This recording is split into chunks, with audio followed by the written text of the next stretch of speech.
नमस्कार दोस्तों, आज बहुत ही इम्पोर्टेंट और बहुत ही डिमांडिंग टॉपिक के साथ उपस्थित हूँ। और आज की क्लास में हम लोग देखेंगे कि पैसेज को कैसे सॉल्व करते हैं। चूँकि 4-5 क्वेश्चन आते हैं, हर एग्ज़ाम में एक पैसेज पूछा जाता है आपसे। 4 से 5 क्वेश्चन इसमें होते हैं जिनके आंसर आपको ये पैसेज रीड करके देना होता है। तो एकदम पैसेंस के साथ इस क्लास में बने रहेंगे। क्वेश्चन इस पैसेज से 5 हैं और उससे पहले हमें थोड़ा सा 2-3-4 मिनट लेना पड़ेगा, जिससे कि हम लोग ये क्लियरली समझ पाएंगे कि वास्तव में पैसेज को सॉल्व करने की ट्रिक क्या है, तकनीकी क्या है, जिससे कि हम कम एफर्ट में कम समय ख़राब करके और इस पैसेज को सॉल्व कर दें। ठीक है, तो पहले समझते हैं पैसेज है क्या। पैसेज ये ऐसा पैसेज होता है जो हमने कभी नहीं देखा है। जब हम लोग एकेडमिक तैयारी कर रहे होते थे तब इस पैसेज को अनसीन पैसेज कहा जाता था, क्योंकि ये पहले कभी देखा नहीं हुआ करता था। और वही सीन अब भी है, अनसीन पैसेज ही है, लेकिन ये बेस्ड होता है आपकी रीडिंग एबिलिटी से। ठीक है, रीडिंग एबिलिटी से संबंधित 4 स्किल्स होती हैं, आपको पता है। रीडिंग, राइटिंग, है ना, और स्पीकिंग और लिसनिंग। उसमें से एक स्किल जो है रीडिंग को चेक करने के लिए आपसे पूछा जाता है अनसीन पैसेज। अनसीन पैसेज पूछने का एम क्या होता है, उद्देश्य क्या होता है। इसका जो एम होता है इसका मुख्य उद्देश्य होता है कि आपको समझ कितनी है, यानी कोई पैसेज रीड करने के बाद आप इसे समझ कितना पाते हैं। अगर आप समझ जाएंगे तो इससे संबंधित जो क्वेश्चन पूछे जाएंगे वो आप बना लेंगे, यानी उनका आंसर दे लेंगे। ठीक है, तो इसे कॉम्प्रीहेंशन भी कहा जाता है। इसे क्या बोलते हैं हम लोग, इसे अदर नेम इसका कॉम्प्रीहेंशन भी है, कॉम्प्रीहेंशन।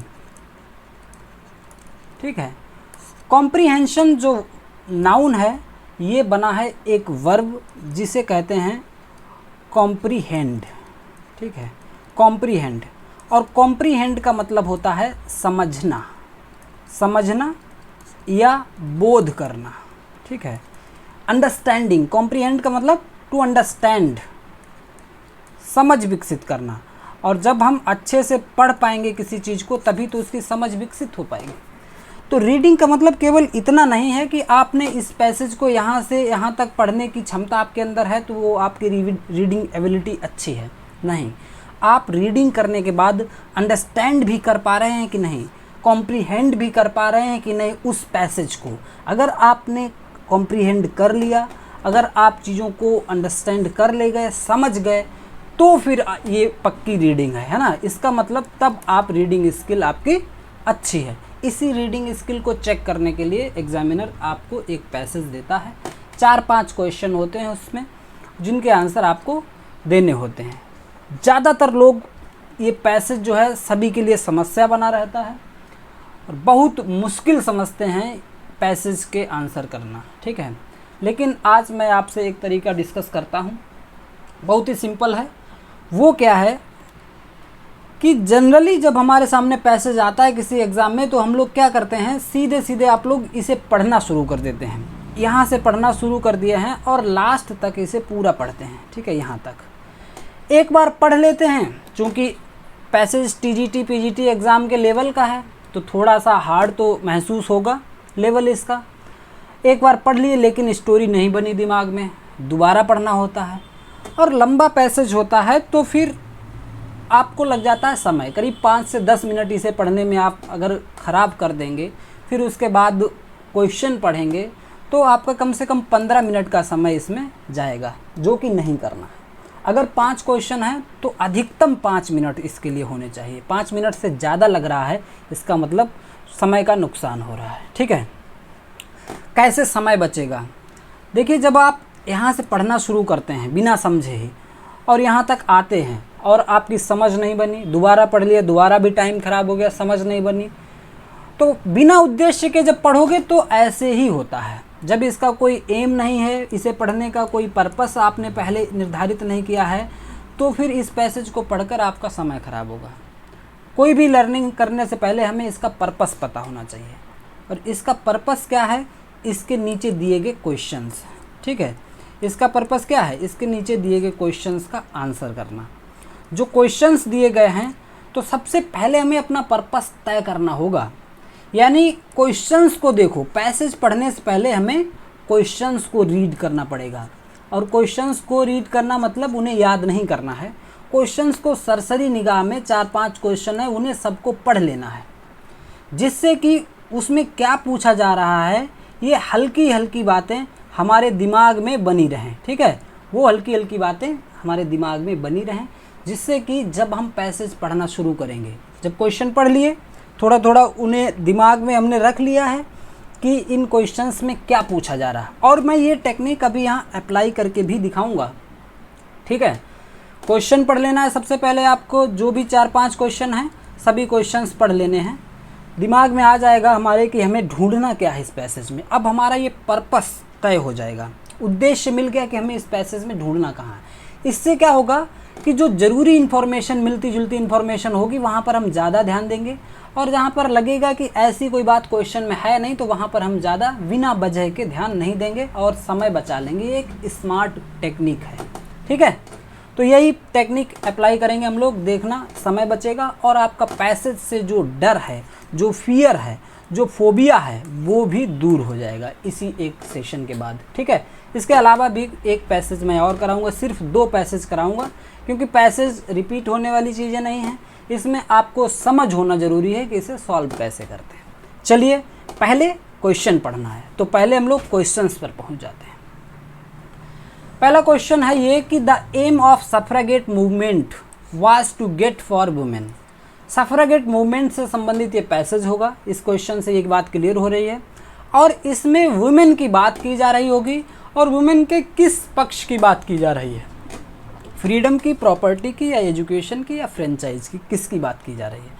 तो एक क्वेश्चन तो हमारे दिमाग में ये हो गया कि सफ्रागेट मूवमेंट वुमेन के लिए करना क्या चाहता था। नेक्स्ट क्वेश्चन है the suffragette movement was most active. जो सफ्रागेट मूवमेंट था ये सबसे ज़्यादा एक्टिव किस समय पर था, ये बात भी हमें पैसेज से ढूंढनी है। ठीक है, अभी उत्तर नहीं करना, केवल दिमाग में रखना है क्वेश्चन को। अगला क्वेश्चन है the leader of the suffragette movement was. Suffragette movement का लीडर हमें जानना है, तो लीडर दिया होगा वहाँ पर, पैसेज में पढ़ेंगे एकदम मेरी नज़र वहाँ पहुँचेगी और समझ जाएंगे। अगला क्वेश्चन देखते हैं। This year was very bad for the suffragettes. Suffragette movement के लिए ये एक साल बहुत बुरा था। ठीक है, वेरी बैड था। कौन सा एक साल बुरा था ये बात भी पैसेज में दी होगी, हमें ढूंढना है। ठीक है, और नेक्स्ट है derby is the name of a. Derby क्या है ये बात भी हमें पैसेज से ही मिल जाएगी। तो यही 4-5 क्वेश्चंस थे। अब हम लोग चलिए पहुंच जाते हैं क्वेश्चन अपने पैसेज पे। हमें बात दिमाग में आ गई है, क्वेश्चंस को याद नहीं किया जाता, एक बार पढ़ लेने से बात बन जाएगी, दिमाग में आ जाती हैं चीज़ें, और फिर हम लोग क्या करेंगे, इसे पढ़ेंगे अच्छे से। ठीक है, तो पढ़ लेते हैं अच्छे से कि नहीं, चलिए पढ़ते हैं। The suffragette movement in the early 20th century in Britain aimed at securing voting rights for women. ठीक है, सफ्रागेट मूवमेंट का उद्देश्य क्या था। सबसे पहले तो अर्ली 20th सेंचुरी, हमें लग रहा कि ये क्वेश्चन था कि किस समय पर सफ्रागेट मूवमेंट ज़्यादा एक्टिव था, तो अर्ली 20th सेंचुरी एक आंसर मिल रहा है। अभी क्वेश्चन पढ़ोगे पता चल जाएगा, लेकिन अब पैसेज पढ़ना है। अर्ली 20th सेंचुरी में ब्रिटेन में सफ्रागेट मूवमेंट चल रहा था। इसका उद्देश्य था औरतों को वोटिंग राइट्स देने का। वोटिंग राइट्स देने का, वोटिंग राइट्स देने का मतलब औरतों को फ्रीडम देने की बात हो रही है। वोटिंग राइट होगा तो वो अपने नेता चुन सकेंगी, अपनी ज़रूरतें, अपने आंदोलन, अपने शिक्षा, यानी जो भी डिमांड होगी वो अपने संसद में भी और क्षेत्रीय नेताओं में भी अपनी बात रख सकेंगे। यानी बहुत ज़्यादा फ्रीडम मिलने वाली, बहुत ज़्यादा उनका भला होने वाला है वोटिंग राइट से। ठीक है, नेक्स्ट है the leader of the movement was Emmeline Pankhurst. देखिए पहले क्वेश्चन पढ़ लेने का फ़ायदा हुआ कि नहीं हुआ, एक क्वेश्चन का उत्तर मिल गया। एमेलिन पैंकहर्स्ट जो थी वो लीडर थी, ये क्वेश्चन भी पूछा गया है। Whose aggressive leadership led by the Daily Mail to give the titles suffragette to distinguish this group from other moderate feminist. ठीक है, यहाँ पर कोई बात इंपॉर्टेंट नहीं है, ना किसी मैगजीन का नाम पूछा गया, इसलिए हमें ज़्यादा ध्यान नहीं देना है।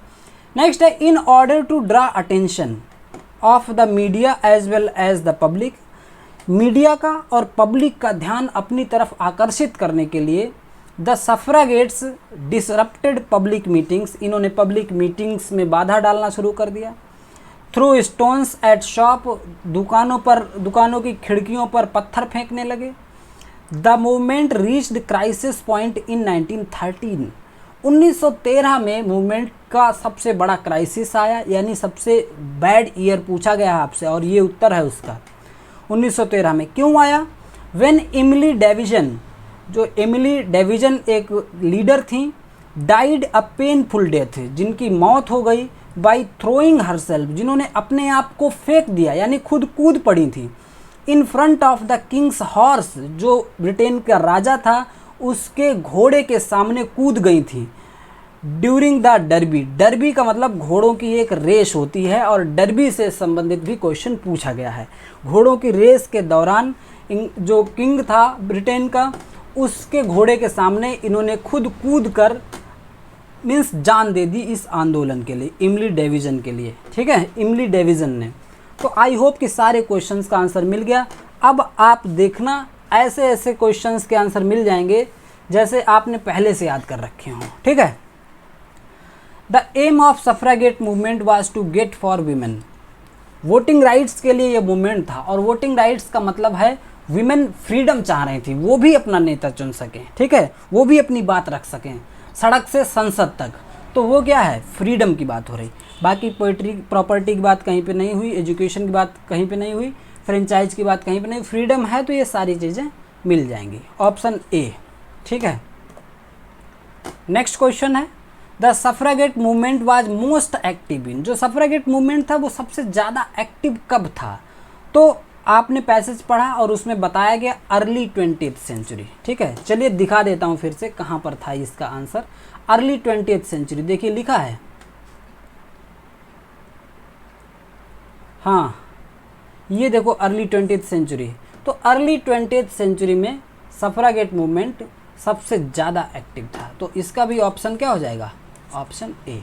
कोई दिक्कत नहीं है, डरना नहीं है। The leader of the suffragette movement was, जो सफ्रागेट मूवमेंट की लीडर थी उनका नाम क्या था? अब देखो इतना बारीक क्वेश्चन पूछ लिया गया, एक ही व्यक्ति के 4 स्पेलिंग दे दिए और स्पेलिंग में जो है डिफरेंट है।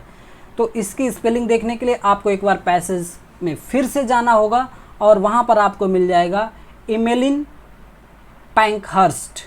ठीक है, एमिलिन पैंकहर्स्ट। ऑप्शन सी वाली स्पेलिंग सही है। आप पैसेज में दोबारा जाएं और वहाँ देख लें, EMMAE है, फिर L सिंगल है और पैंकहर्स्ट है। ऑप्शन सी सही आंसर है। ठीक है। अगला क्वेश्चन देखिए, this year was very bad for the suffragettes, suffragettes के लिए कौन सा ईयर सबसे बुरा था? वही ईयर सबसे बुरा था जब इनकी लीडर जो डेविजन नाम की महिला थी, उन्होंने किंग के घोड़े के सामने कूदकर जान दे दी थी। तो वो ईयर था 1913, आपको याद होगा। ठीक है, कैचिंग पावर बहुत अच्छी होनी चाहिए। एक बार क्वेश्चन पढ़ने पहले फिर पैसेज पढ़ना है, क्वेश्चंस याद रहेंगे दिमाग में, फिर पैसेज में जैसे वहाँ चीज़ें टकराएंगी तो वो चीज़ें समझ जाओगे और उसके बाद दोबारा क्वेश्चन पढ़ोगे तो आराम से आंसर हो जाएगा। तो 1913 जो ईयर था ये सबसे ज़्यादा दुखद था। फाइनल क्वेश्चन है derby is the name of, तो डर्बी क्या है? डर्बी एक रेस होती है जिसमें हॉर्स की रेस होती है। ऑप्शन सी सही आंसर है। आई होप कि इसमें कोई दिक्कत नहीं होने वाली है। हमें तरीका पता होना चाहिए। पैसेज के आंसर्स एकदम फ्री वाले आंसर्स हैं और लोग गलत करके आते हैं या फिर छोड़ के आते हैं। बिल्कुल नहीं छोड़ना है, समय बचाना है, पहले से 10-5 पैसेज का अभ्यास कर लेना है। तरीका यही होना चाहिए कि पैसेज को पहले नहीं पढ़ना है, पैसेज पहले पढ़ना, इसका मतलब आपको पता नहीं है कि पैसेज में ढूंढना क्या है, सर्च क्या करना है और आप उसमें जो है उसे पढ़ने में लगे हुए। इसलिए आपको पैसेज पहले नहीं पढ़ना है। सबसे पहले आपको क्वेश्चंस पढ़ने होंगे, क्वेश्चंस पढ़ने के बाद आना है पैसेज पर। क्वेश्चन पढ़ने के बाद, क्वेश्चन पढ़ने से आपको आइडिया लग जाएगा कि हमें ढूंढना क्या है, फिर आप पैसेज पढ़ेंगे तो जो भी क्वेश्चन पूछे गए वो बातें आपके दिमाग में रहेंगी। आप पैसेज में जाएंगे तो वहाँ पे क्वेश्चंस के आंसर मिलने लगेंगे। पैसेज के बाद फिर से आपको क्वेश्चंस पर आना है और फिर वो आराम से सॉल्व हो जाएंगे, कोई प्रॉब्लम नहीं आएगी। ठीक है, यही सबसे अच्छा तरीका है। और बहुत लोगों की डिमांड थी सर पैसेज कैसे सॉल्व किया जाए और इसका क्या तरीका होता है, इसलिए मैंने ये क्लास आपको दी। और अपने आप से प्रैक्टिस करना, ज़्यादा से ज़्यादा 10 पैसेज सॉल्व कर लिए तो आपकी हैबिट में आ जाएगा, आपका डर भाग जाएगा। ये पैसेज ज़रूर कीजिए। मुझे समय मिला तो एक पैसेज आपको और सॉल्व करवाऊँगा। ठीक है, तब तक आप खुद से पढ़िए। Till then keep learning and keep watching. मिलेंगे अगली वीडियो में। Thank you, thanks for watching.